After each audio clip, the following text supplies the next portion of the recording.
कपड़े धोने वाली बहू।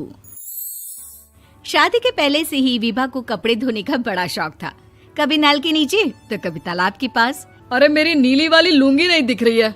विभा की अम्मा, कहाँ रखी है लुंगी? अरे वो तो विभा ने परसों ही धोकर रखी थी आपकी अलमारी में, देखो वहीं होगी। वो ना मैंने आज धो दी, मुझे लगा कि गंदी हो गई होगी। अरे कैसे गंदी हो गई थी? उसे तो मैंने पहना भी नहीं। हे भगवान, इस लड़की के कपड़े धोने की आदत से परेशान हो गया हूँ मैं। जितना तो घर में राशन नहीं आता, उससे कहीं ज्यादा डिटर्जेंट पाउडर का खर्चा है। इसकी शादी करवा दो, शादी जाए अपने घर में ही करे काम, फिर चाहे घर के कपड़े धोने हो या पूरे गांव के। हाँ ठीक बोल रही हूँ, देखता हूँ मैं कोई लड़का। वो दिन भी आ जाता है जब विभा को देखने लड़के वाले आ जाते हैं। लड़की मुझे अच्छी लगी। होने वाली सास कहती है, बेटी अगर कुछ पूछना है तो पूछ लो। वैसे तो हमारी लड़की बहुत ही शर्मीली है, जो बोल दो वो मान लेती है, इसे क्या पूछना होगा। अरे कैसी बात कर रही हो माँ, मुझे इन लोगों के घर रहना है, सवाल तो कई है। हाँ हाँ बेटा, पूछ लो ना, क्या पूछना है। आप लोगों के घर कपड़े कौन धोता है? सास का मुंह बन जाता है। देखो, अगर तुम ये कहना चाहती हो कि तुम्हें कपड़े धोने नहीं आते तो सुन लो, कपड़े मैं ही धोती हूँ, लेकिन तुम्हारे आ जाने के बाद मैं रुमाल तक नहीं धोऊंगी। अरे चुप रहना भाग्यवान, बहू बेचारी घर आई नहीं, उसे डराना शुरू कर दिया। वो क्या है ना बिटिया, अभी तक तो ये कल्लू की माँ ही धोती थी, लेकिन अब तुम्हारे पापा तो दहेज में वॉशिंग मशीन देंगे ही।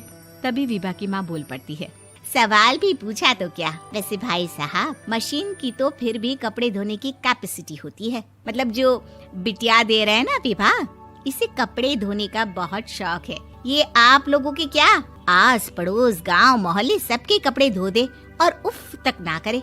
बाहर देखा नहीं आपने कितने कपड़े सूख रहे हैं? सब हमारी बिटिया ने ही तो धोए हैं। बस भी करो ना माँ, शर्म आ रही इतनी तारीफ सुनकर। और तो और एक दाग निकाल कर दिखाओ तो मान जाऊं। हाँ अच्छा, माफ करना बेटा, मैंने गलत समझा।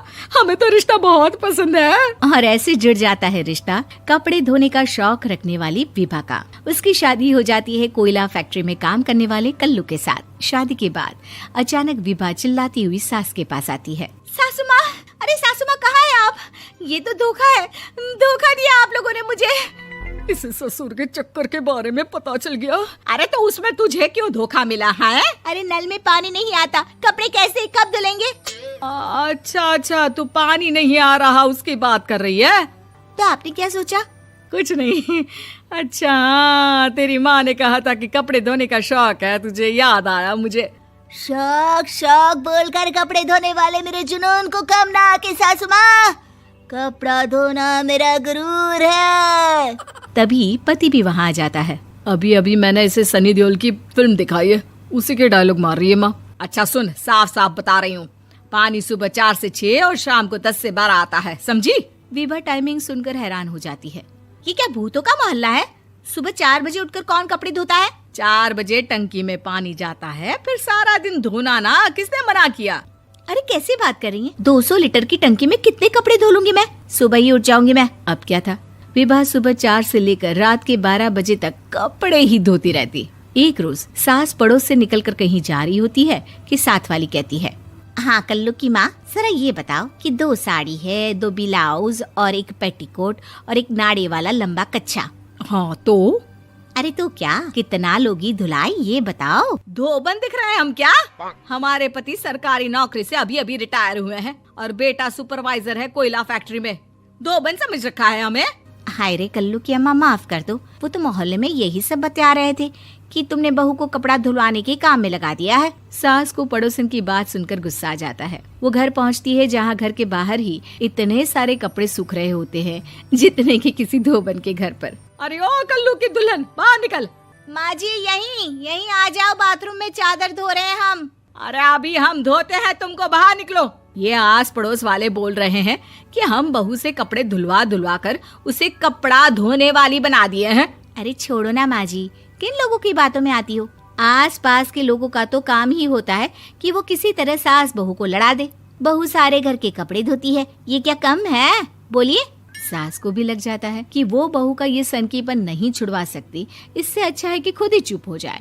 एक रोज सास और बहू मंदिर जाते हैं, जहाँ सास की साड़ी वहाँ खड़ी भीख मांगने वाली से मिलती है। माँ जी क्या बात है, आपकी साड़ी उस भिखारन से कितनी मिल रही है ना? हाँ हाँ देखो तो, दोनों की साड़ी मिल रही है। क्या बात है कल्लू की अम्मा, तुम खुद को तो अफसर की बीवी बताती हो और ऐसी सिंपल सी प्लेन साड़ी पहनकर घूमती हो। सिंपल और प्लेन नहीं है ये साड़ी। तो क्या सोने के धागे से फूल बने हैं? कुछ भी सासू माँ, कुछ भी।